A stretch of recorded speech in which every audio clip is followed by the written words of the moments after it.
Hello everybody! Are you up for another visit to the world of tide pool creatures? We found the perfect destination for that. Carmel-by-the-Sea is famous for art galleries, fine restaurants, and an old Spanish mission. However, the real reason why people like to live there or come to visit is the ocean and the beach, which is a real gem. Carmel-by-the-Sea is located near Monterey, California. If you turn from Highway 1 to Ocean Avenue, drive through the town, you end up at a parking lot, which is usually full. But don't get discouraged. Do a U-turn and then turn south to a one-way street called Scenic Road. It goes along the shore and there are some parking spots, but you may have to find a spot on the parallel streets and walk a short distance. The official name of the place is Carmel Beach City Park. It has clean, extremely bright, almost white sand. The sand consists of fine grains. It feels smooth and gentle to the touch. People like to boogie board here and hang out with their friends, including the four-legged ones, which are welcome here. Due to their energy, dogs make this place much more dynamic. Let's get to those rocks on the south corner of the beach. They are covered with various algae and marine invertebrate animals, mollusks, barnacles, sea stars. Exciting! Let's take a closer look. The first thing we noticed is the abundance of huge owl limpets with tiny limpets on top. The small mollusks tend to hang on to the same carrier shell, where they leave the round marks called bases. They return to their bases after cleaning the back of the giant to entrench themselves and rest until the end of the low tide. The reddish cone-shaped structures are red thatchet barnacles. They are often called volcano barnacles due to an obvious resemblance to volcanoes.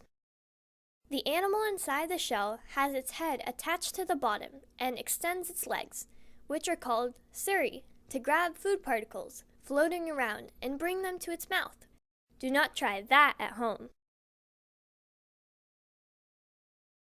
There are lots and lots of anemones that cover themselves with protective incrustations made of the gravel and bits of shells.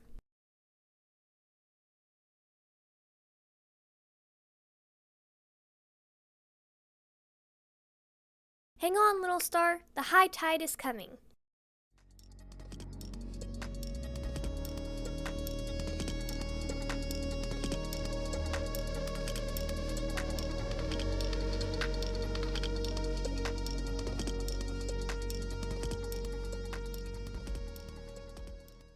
This is a dog winkle, also called a ribbed dog winkle or a rock whelk.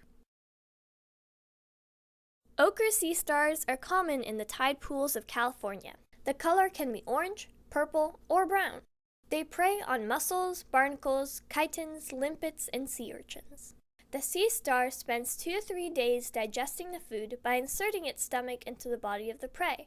In a year, an ochre sea star can eat approximately 80 mussels. The sea stars move using so-called tube feet, which are also instrumental in opening shells of bivalve mollusks. The multiple tube feet take turns in applying force to the shell.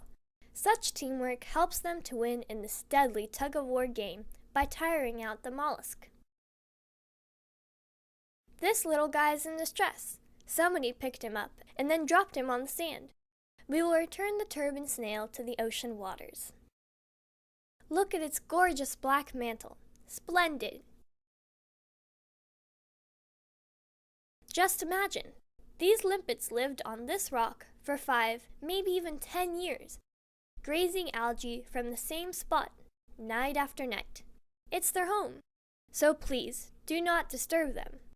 I want to come back in a few years and see them again, only a bit larger.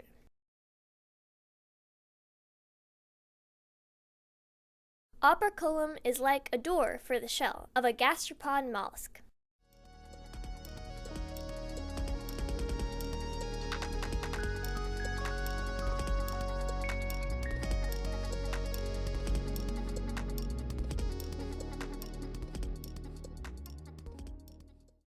This is a cool find. a red abalone shell with sea urchin inside. Unfortunately, the shell was already inhabited by a bunch of tiny animals, and we had to leave it under the rock. Trust me, the best trophies you can take home are videos and photographs of live animals, not smelly shells or parts of dead bodies. Overcoming your primeval hunter-gatherer instincts can be rewarding, making us more civilized human beings.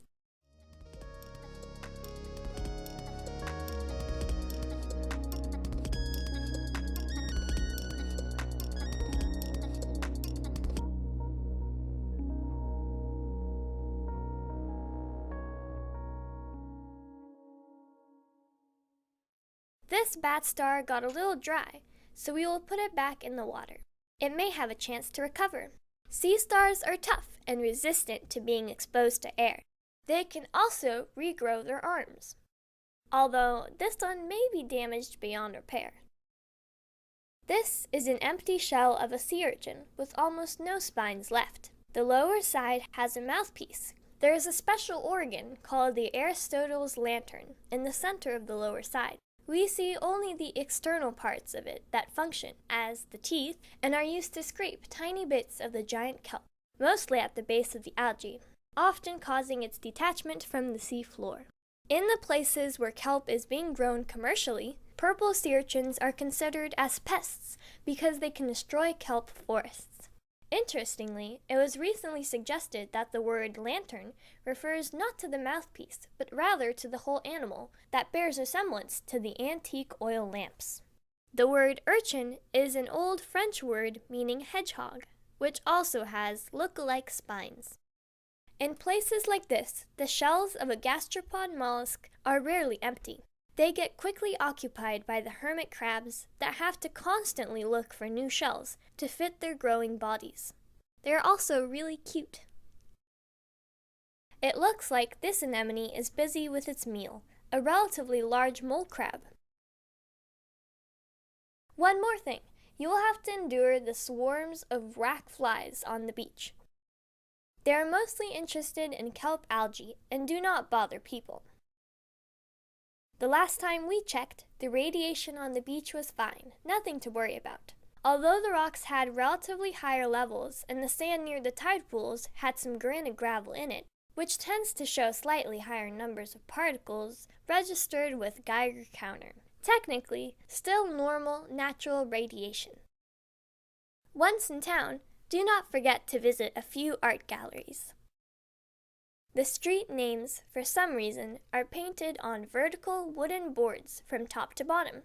It's a bit confusing and inconvenient, but also original. There are no numbers on the houses, by the way. Oh, if you plan to wear high-heeled shoes, make sure to get a free permit from City Hall, a fun souvenir to have, thanks to an unusual law from the 1920s. Long before Clint Eastwood became the city's mayor. During his short 2-year term, he helped to overturn another rule prohibiting eating ice cream on the streets of Carmel.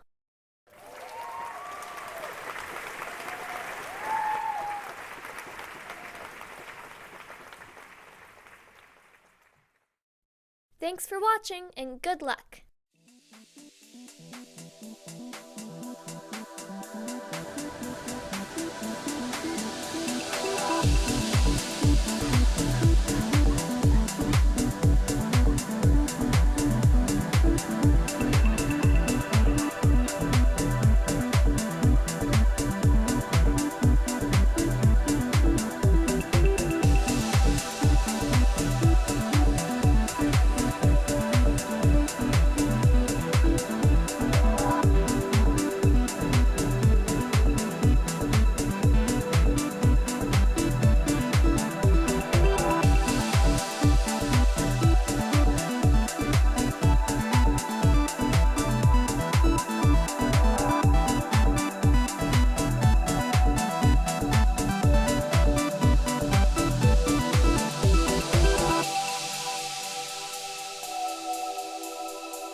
if you just put it under a rock somewhere, it shouldn't be that bad. Because if you throw it, it may